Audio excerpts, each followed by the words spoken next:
Үүчийн цахилгаан дулааны үн бол Монгол улсад үйлдвэрлэж байгаа өртгөөс олон дахин бага үнээр борлуулдаг. Маш бага түвшинд байгаа. Бусад улстай харьцуулсан ч бусад махнаас ахуулаад бусад бүх үнэтэй харьцуулсан ч бага байдаг.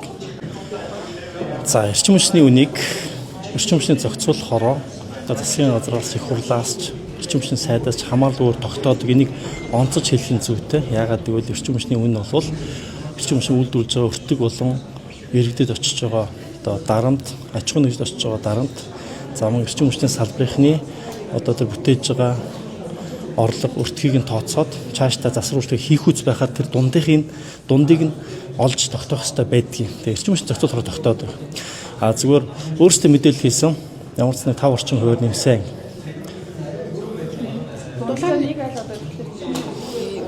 Тэр бол ингээд хүмүүс ингээд хувь яриад том дүнтэй яриад байгаа. Гэхдээ та бүхэн бас эрчим хүчний зохицуулахаас наривчлан асуугаарай. Гэхдээ дийлэн хэрэглэгчийн хувьд, бага хэрэглээтэй хэрэглэгчийн хувьд маш бага дүнтэй гэж ойлгож байгаа.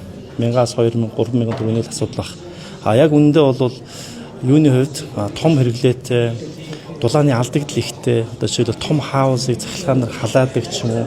Ер нь өмнөх үнэ нэмэлт үед чинь тийм байсан л эрчим хүчний үргэлгэн дулаан алдагдал ихтэй цахилгаанаар том байшин, том хаусыг халаадаг ч юм уу. Тиймэрхүү айлуудын хувьд илүү өндөр нэмэгдэжсэн түүхтэй.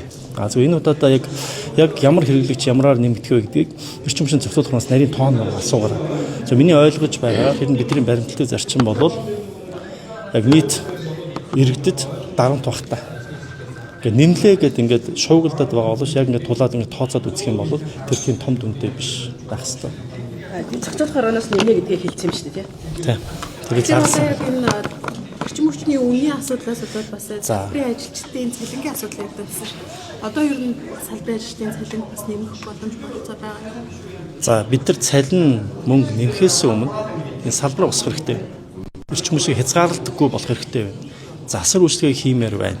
Мэдээж хэрэг цалингийн асуудлыг нэмэх нь бол аль ч компани, аль ч удирдах ажилтны бодох ёстой, зорих ёстой зүйл мөн. Гэхдээ эренб гэж байна. Тэгээ эренбийн хувьд бол бид нар эхлээд засвар үйлчлэгээ хийх хэрэгтэй, үйлчлэлтөө өнтөө давах хэрэгтэй. Бусад зардлууд өөршөр байна. Өөршрөө дарддаг юм байна.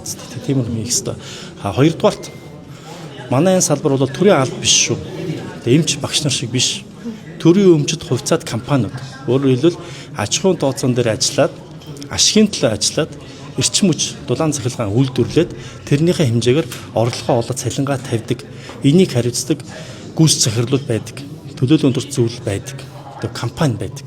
Түүнээс зүгээр сайд нь шийдээд ч юм уу ерхий сайд нь шийдээд ч юм засгийн газрын хурлаар шийдээд үн цалингийн нэмдэг зүйл биш. Тэгээ цалин нэмэх шаардлага бол бас сайн бодож үзэх хэрэгтэй. Тэгээ яг манай эрчим хүчний салбарын ажилтнууд бол 17800 хүн байгаа. Энэ хязгаарч ажил хийж байгаагүй.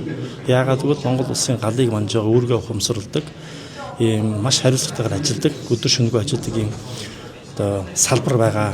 Зүгээр бидний бодох ёстой зүйл бол цалин нэмэхгүй тухай ингэж маргаж мэдгэж явах биш ээ.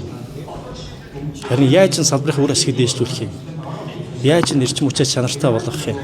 Яаж энэ алдагдлаа төлөх юм?